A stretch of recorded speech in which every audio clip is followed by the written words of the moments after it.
Women's figure skating has long dazzled audiences with its shimmering costumes, fairy tale music, and gravity-defying jumps.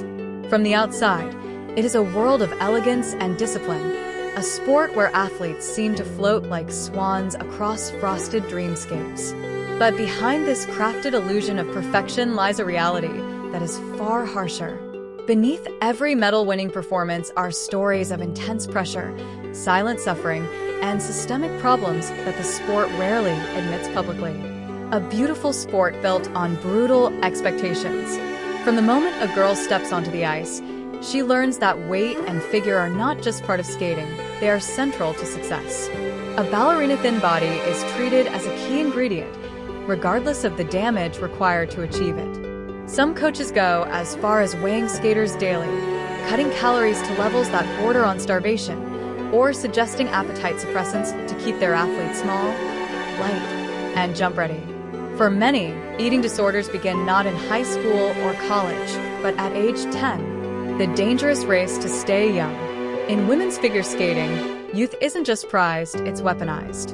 Younger girls are lighter, easier to lift, faster in rotation, and emotionally more pliable. As a result, athletes are pushed to peak in their mid-teens while their bones are still soft and their growth plates still open. Any hint of puberty, hips broadening, breasts developing, can spell disaster for a skater's ability to land advanced jumps. This has created an environment where staying prepubescent becomes a competitive advantage, and injuries due to underdeveloped bodies have become dangerously normalized. Coaching cultures that cross the line. While not all coaches are abusive, a culture of extreme discipline often masquerades as tough love. Skaters report being screamed at, humiliated, or yanked off the ice for gaining a single kilogram. Crying isn't tolerated. Pain is dismissed as weakness.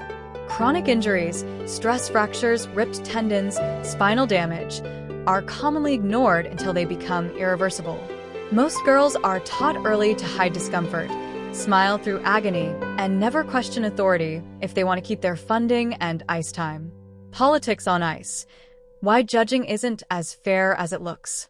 The judging system, although more technical today than in the past, still rewards aesthetic stereotypes and nationalistic favoritism. Certain countries traditionally dominate, while others are given fewer opportunities to rise. Meanwhile, presentation scores remain deeply subjective, leaving room for judges to reward the look and reputation of a skater as much as her actual skill. A flawless routine from a newcomer can score less than a shakier performance from a fan favorite. Short careers, long shadows.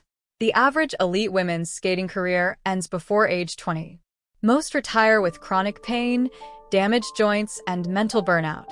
Few have had a chance to finish their education or develop careers outside the rink. Depression and identity loss after retirement are widespread.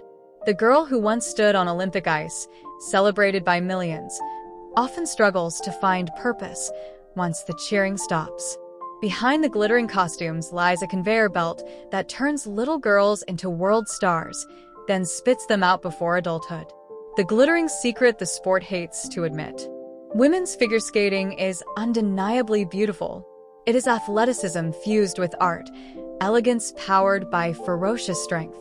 But its beauty comes at a cost paid quietly by young women whose bodies and minds are stretched to breaking. Until the sport addresses the hidden pressures, brutal training tactics, and toxic obsession with physical perfection, its most dangerous secrets will remain frozen just below the ice, visible only to those forced to skate on it. A sport that rewards painful sacrifice. Skaters are praised for their resilience, but that resilience often comes from suffering in silence. Elite competitors frequently train 6 days a week, 5 to 8 hours a day, layering intense on-ice practice with ballet, strength workouts, and compulsory stretch sessions designed to maintain a childlike silhouette. Many confess to falling hundreds of times while learning a new jump, their hips blackened with bruises and their ankles wrapped in layers of tape just to stay upright. Coaching staffs are notoriously divided about medical care. Some insist on resting injuries. Others see injury as a mental weakness. It's not uncommon for skaters to perform with fractured bones, torn ligaments, or bleeding feet.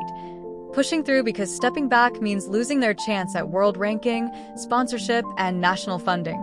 Parents, money, and the hidden cost of chasing gold.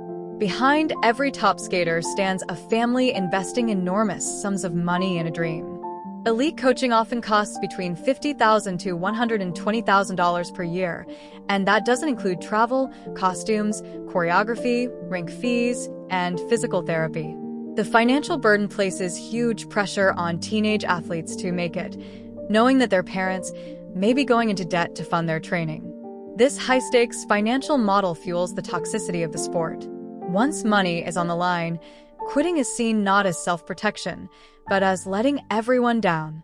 Many girls continue competing not only for themselves, but to justify their family's sacrifices, ensuring that even when their bodies beg them to stop, they don't.